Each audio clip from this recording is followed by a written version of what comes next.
त्रिशूल के समान पुष्ट तथा विशाल है। या तो भुजा ही मेरे कंठ में, या तो तेरे ही भुजा मेरे कंठ में पड़ेगी, या तेरे भयानक तलवार। 63 सुन ले मेरी सच्चा पर्ण है।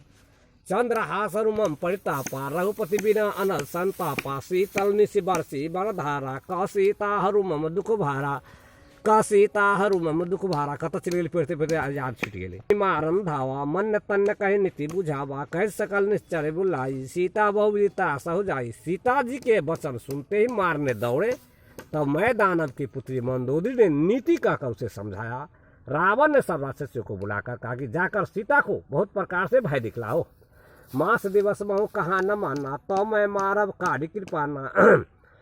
यदि महीने भर में यह कहना न माने तो मैं तुम्हें तलवार लेकर के मार डालूंगा। भवन गए हो 10 कंधर यहाँ 50 सीत त्रास देखा वही धरे रूप बहुमंद सियावर रामचंद्र शंकर भजमन। यह कहकर रावण घर चला गया। यहाँ राक्षसियों के सब बहुत से बुरे रूप धरकर सीता को भय दिखलाने लगे।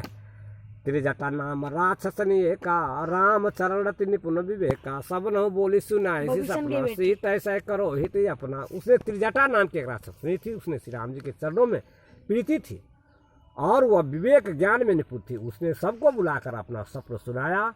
कहा कि सीता की सेवा करके अपना कल्याण कर लो। सपन ही बानर लंका जारी जातु धान सेना सब मारी खर अरूढ़ नगम 10 सीसा मुंडित से खंडित भुज बीसा। सब मैंने सपन देखा कि एक बंदर लंका को जला दी। राक्षसों की सारी सेना मार डाली गई। रावण नंगे और गधे पर सवार है। उसके सिर मुड़े हुए 20 भुजा कटी हुई थी।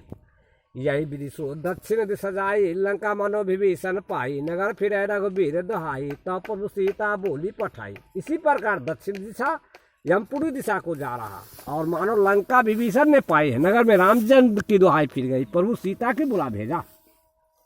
यह सपना मैं कहो पुकारी होई सत्य गए दिन चारी तासु वचन सुनते सब डरही जनक सुता के चरण ही पढ़ी। मैं पुकार कर निश्चय के साथ कहता हूँ कि स्वप्न कुछ दिन के बाद सत्य होकर रहेगा। इसके वचन सुनकर सब राक्षसी डर गई और जानकी के चरणों में गिर पड़ी। जहाँ ता गए सकल तव सीता कर मन सोच मास दिवस बीते मोही मार ही निश्चर पोछ सियावर रामचंद्र की जय। इसके बाद वो जहाँ तहाँ सब चली गई। सीता के मन में सोच करने लगी कि 1 महीना बीत जाने पर नीचे राक्षस रावण मुझे मारेगा। त्रिजटासन बोली कर जोड़ी मातु बिपति संग नितय मोड़ी तजहु देह करु बेगी उपाई दूसरा बीरा अब नहीं सही जाई। सीता जी हाथ जोड़कर त्रिजा से बोली हे माता तू मेरी बिपति की संगनी साथी है। जल्दी कोई ऐसा उपाय कर जिससे मैं शरीर छोड़ सकूं। विरह आशा हो चला है अब सहा नहीं जाता। आने काठ रच चिता बनाई मातो अनल पुनि देह लगाई सत्य करे मम प्रीति सानी सुने को सरवन सुल संबानी। काट ला कर चिता बना दे हे माता फिर उसमें आग लगा दे। हे श्यानी तू मेरी प्रीति सत्य कर दे। रावण के सूल के समान दुख देने वाली बानी कान से कौन से नहीं पकड़ी रे। सुनत बचन पद गही समझाए सी अपरु प्रताप बल सुजे सुनाए सी निशी न अलल मिलु सो सुकुमारी अस्कय सो निज भवन सिधारी। सीता के वचन सुनकर त्रिजटा ने चरण पकड़ उन्हें समझाया और प्रभु का प्रताप बल और सुयश सुनाया। उसने कहा हे सुकुमारी सुनो रात्रि के समय आग नहीं मिलेगी। ऐसा कहकर वो अपना घर को चली गई। क सीता विधि भा प्रतिकूला मिलिए न पावक मिटे न सूला देख प्रकट गगन अंगारा अब न आवत ये कहु तारा। आग मिलेगी ना पीड़ा मिटेगी। आकाश में अंगार प्रकट दिखाई दे रहे। पृथ्वी पर एक तारा नहीं आता।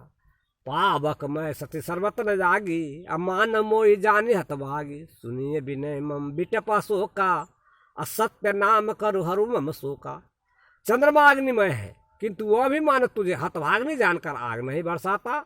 हे अशोक के वृक्ष मेरी विनती सुन। मेरे शोक को हर और अपना अशोक नाम को सत्कर।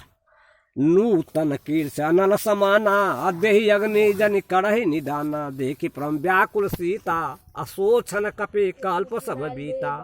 तेरे नए नए कोमल पत्ते अग्नि के समान अग्निदेव विरह रोग को अंत मत कर। अर्थात विरह रोग को बढ़ाकर सीमा तक न पहुंचा। सीता के विरह से परम व्याकुल देखकर क्षण हनुमान जी कल्प सुंदरकांड। कपि कर हृदय ओहो दिन मुद्री का डाड़ी तब कपि कर हृदय विचार दिन नहर से उठ कर गहू जनु अशोक अंगार सियावर रामचंद्र शंकर भजवन। तब हनुमान जी ने हृदय में विचार कर सीता के सामने अंगूठी डाल दी, मानो अशोक ने अंगारा दे दिया। यह समझकर सीता जी ने हर्षित होकर उठकर उसे हाथ में लिए। तब देखी ये था सुंदरकांड। ये रामायण सुंदरकांड पढ़ने वाले के नाम है लट्टू यादव।